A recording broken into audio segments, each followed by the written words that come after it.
Bismillahirrahmanirrahim. Assalamualaikum warahmatullahi wabarakatuh. Alhamdulillahi rabbil alamin. Wassalatu wassalamu ala asrafil anbiya'i wal mursalin.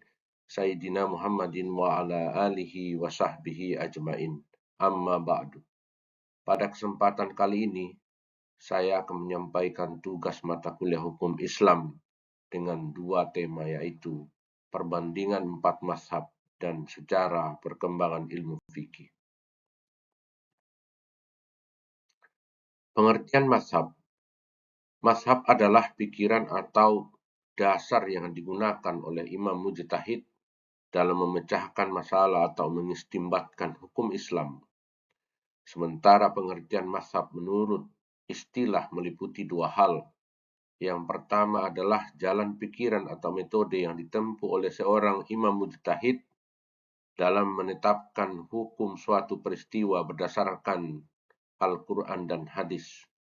Yang kedua adalah fatwa atau pendapat seorang imam mujtahid tentang hukum dalam suatu peristiwa. Sumber-sumber hukum Islam, yaitu Al-Quran, Sunnah, Ijma', Qiyas, dan Mursalah. Perbandingan mazhab. Mazhab Imam Hanafi, di antara fikih Abu Hanafi yang menonjol adalah sangat rasional, mementingkan maslahat dan manfaat, lebih mudah dipahami, dan lebih liberal sikapnya terhadap simis atau warga negara yang lain non-muslim. Imam Abu Hanifah adalah seorang ulama besar, tetapi beliau tidak pernah merasa monopoli suatu kebenaran. Yang kedua, mazhab Maliki. Imam Maliki sendiri menjadi salah satu seorang periwayat hadis yang mahsyhur. Imam Maliki selain ahli hadis, beliau juga seorang ahli fikih. Beliau dipandang sebagai pewaris hadis yang paling terpercaya dan sanadnya paling sahih. Beliau menguasai fatwa Umar bin Khattab, Abdullah bin Umar bin Khattab, dan Aisyah binti Abu Bakar. Karena Imam Malik tinggal di Madinah, maka mazhab Maliki sangat berpengaruh oleh praktik dan tradisi penduduk Madinah. Salah satu ciri khas atau keunikan dari mazhab Maliki adalah menyodorkan tata cara hidup penduduk Madinah sebagai sumber hukum pada saat itu. Yang ketiga adalah mazhab Imam Syafi'i. Bagi Imam Syafi'i, ibadah itu adalah membawa kepuasan dan ketenangan dalam hati. Untuk itu diperlukan kehati-hatian mewarnai pemikiran Imam Syafi'i ini, yang menyebut Al-Quran dan Sunnah adalah sebagai dua dasar sumber dan menetapkan ijma' dan qiyas sebagai dasar sumber pembantunya. Yang keempat, mazhab Imam Hambali. Mazhab Imam Hambali didirikan oleh Imam Ahmad Hambali, dilahirkan di Baghdad. Beliau belajar hadis di Baghdad, Basrah, Kufah, Makkah, dan Madinah, serta Yaman. Beliau selalu menuliskan hadis-hadis dengan perawinya, dan cara ini pun diajarkan sampai ke murid-muridnya. Arti perawi adalah orang yang meriwayatkan atau menyampaikan hadis dari satu orang kepada orang yang lain. Sedangkan al-marwi adalah segala sesuatu yang diriwayatkan dan disandarkan kepada Nabi atau sahabat Nabi maupun tabi'in-tabi'innya. Kesimpulan bahwa sumber hukum Islam yang diakui dan dianut oleh para ulama adalah Al-Quran, hadis, ijma', dan qiyas. Dan hukum Islam sendiri merupakan seperangkat norma atau peraturan yang bersumber dari Allah dan Nabi Muhammad SAW untuk mengatur tingkah laku manusia di tengah-tengah masyarakat. Dan yang lebih singkatnya adalah hukum Islam dapat diartikan sebagai hukum yang bersumber dari ajaran Islam. Yang kedua, sejarah perkembangan ilmu fikih. Ilmu fikih adalah salah satu ilmu yang sangat penting kedudukannya dalam kehidupan umat Islam. Ilmu fikih termasuk ilmu yang muncul pada masa awal perkembangan agama Islam. Secara esensial, ilmu fikih sudah ada pada masa kepemimpinan Nabi Muhammad SAW, walaupun belum menjadi sebuah disiplin ilmu tersendiri pada saat itu. Persoalan yang muncul langsung ditanyakan kepada Nabi, maka seketika itu solusi permasalahan langsung terselesaikan dengan bersumber pada Al-Quran dan Sunnah.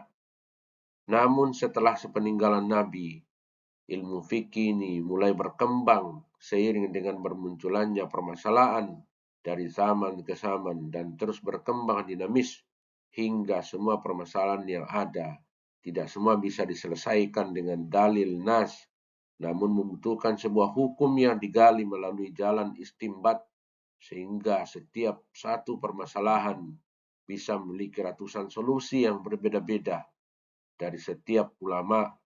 Oleh karena itu, generasi penerus Nabi tidak hanya berhenti pada Khulafaur Rasyidin saja, akan tetapi diteruskan oleh para ulama dan tabi'innya. Periode yang pertama adalah periode risalah. Periode ini dimulai sejak kerasulan Nabi sampai wafatnya Nabi. Pada saat periode ini, ketentuan dan penguasaan hukum semuanya di tangan Nabi. Sumber hukum saat itu adalah Al-Quran dan Sunnah. Jika ada permasalahan dari sahabat, akan dijawab oleh Nabi dan selesai permasalahannya. Pada periode ini, di Makkah, risalah Nabi banyak terfokus pada masalah akidah, sehingga dalam rangkaian revolusi akidah untuk menuju kondisi masyarakat jahiliyah pada saat itu, menuju ke penghambaan Allah semata. Lalu di Madinah, ayat yang turun secara bertahap yang terkait dengan ibadah maupun muamalah. Oleh karena itu, periode ini disebut oleh para ulama sebagai periode revolusi dan sosial politik. Yang kedua, periode Khulafaur Rasyidin. Pada periode ini dimulai setelah wafatnya Nabi sampai dengan memegang tampuk pemerintahan Islam pada tahun 41 Hijriah atau 661 Milaniah sampai dengan Muawiyah memegang tampuk pemerintahan.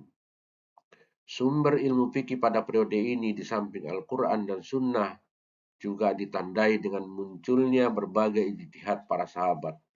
Ijtihad ini dilakukan ketika persoalan yang ditentukan hukumnya tidak dijumpai secara jelas dalam nas. Pada masa ini khususnya setelah Umar bin Khattab menjadi khalifah, ijtihad sudah merupakan upaya yang luas dalam memecahkan berbagai persoalan hukum yang muncul di tengah masyarakat. Lebih-lebih setelah wilayah Islam menjadi luas dan banyak yang memeluk Islam. Pada periode ini, para fuqaha berbenturan dengan budaya, moral, etika, dan nilai-nilai kemanusiaan dalam masyarakat majemuk.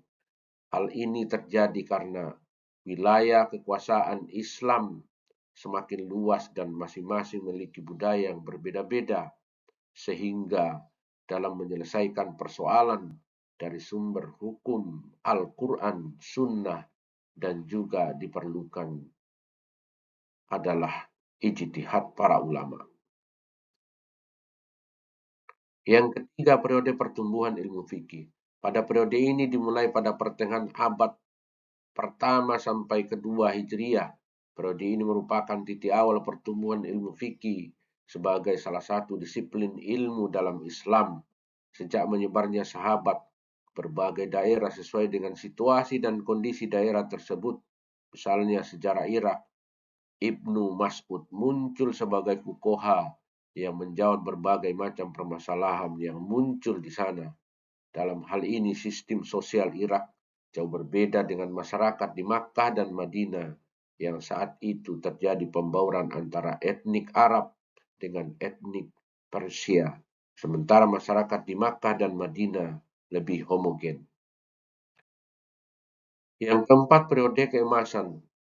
Periode ini dimulai dari abad kedua sampai dengan pertengahan abad keempat Hijriah. Periode ini termasuk periode kemajuan Islam pertama seperti periode sebelumnya, dan ciri khas yang menonjol adalah semangat ijtihad yang tinggi di kalangan para ulama, sehingga berbagai pemikiran tentang ilmu fikih semakin berkembang. Misalnya, muncul imam mazhab dengan karya-karyanya, yaitu Imam Abu Hanifah dengan karyanya Al-Fiqh Al-Akbar, Imam Malik dengan Al-Muwattab, Imam Syafi'i dengan Ar-Risalah dan Al-Ummu, dan Imam Ahmad Hambal dengan Musnah Ahmad. Kelima, periode tahrir, takrij, dan tarjih. Dimulai pada pertengahan abad ke-4 sampai dengan pertengahan abad ke-7 Hijriah. Hal ini adalah upaya yang dilakukan para ulama masing-masing mazhab dalam mengomentari, memperjelas, dan mengulas pendapat para ulama mereka. Pada periode ini, tidak ada ulama mujtahid yang mutlak. Mereka taklid pada ulama mazhab sebelumnya, sehingga terjadi pergolakan politik di mana umat Islam terpecah menjadi kerajaan-kerajaan kecil, sehingga perhatian terhadap ilmu kurang. Muncul fanatisme mazhab, di mana usaha para ulama hanya memperkuat dasar-dasar dan pendapat mazhab sebelumnya. Yang keenam, periode kemunduran. Periode ini dimulai pada pertengahan abad ke-7 Hijriah. Perkembangan fikih yang periode ini merupakan kelanjutan dari perkembangan ilmu fikih yang semakin menurun pada periode sebelumnya. Sehingga periode ini juga dikenal dengan periode taklid buta. Kegiatan ulama hanya memberi penjelasan kitab ulama sebelumnya, menyusun kitab ringkasan saja, dan menyusun kitab haisalah atau takrir dengan memperluas dan mempertegas lafal dalam kitab yang sudah ada pada saat itu. Yang ketujuh, periode pengkodifikasian ilmu fikih. Periode ini terjadi pada abad 19 sampai saat ini, di mana umat Islam berusaha melepaskan diri dari kolonialisme. Upaya pengkodifikasian ilmu fikih pada masa ini semakin berkembang luas, sehingga berbagai negara Islam memiliki kodifikasi hukum tertentu dan dalam mazhab tertentu pula.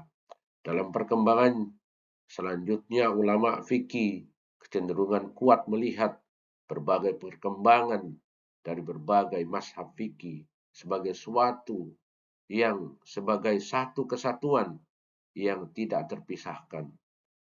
Sedangkan ketegangan antara pengikut mazhab mulai meredah dan kajian ilmu fikih tidak lagi terkait pada salah satu mazhab saja, akan tetapi dalam bentuk perbandingan. Misalnya, para ulama membahas berkaitan dengan kebangkitan politik. Para ulama mempelajari karya ulama sebelumnya untuk dipilih mana yang paling valid dan membandingkannya dengan hukum positif. Kajian ilmu fikih lebih bersifat komparatif dan perbandingan mazhab untuk dimasukkan ke dalam hukum Islam atau pengkodifikasian hukum Islam yang kita gunakan sampai saat sekarang ini. Sekian dan terima kasih. Lebih dan kurangnya mohon maaf. Saya akhiri. Wassalamualaikum warahmatullahi wabarakatuh.